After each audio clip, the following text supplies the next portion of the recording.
ایک دکاندار اور عورت۔ گاہک نے دکان میں داخل ہو کر دکاندار سے پوچھا کیلوں کا کیا بھاؤ لگایا ہے۔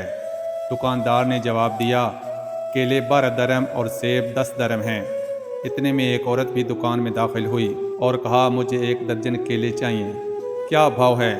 دکاندار نے کہا کیلے 3 درہم اور سیب 2 درہم ہیں۔ عورت نے الحمدللہ پڑھا۔ دکان میں پہلے سے موجود گاہک نے کھا جانے والی غضبناک نظروں سے دکاندار کو دیکھا۔ اس سے پہلے کہ کچھ اول فول کہتا، دکاندار نے گاہک کو آنکھ مارتے ہوئے تھوڑا انتظار کرنے کو کہا۔ عورت خریداری کر کے خوشی خوشی دکان سے نکلتے ہوئے بڑبڑائی، اللہ تیرا شکر ہے، میرے بچے نے کھا کر بہت خوش ہوں گے۔ عورت کے جانے کے بعد دکاندار نے پہلے سے موجود گاہک کی طرف متوجہ ہوتے ہوئے کہا، اللہ گواہ ہے، میں نے تجھے کوئی دھوکہ دینے کی کوشش نہیں کی۔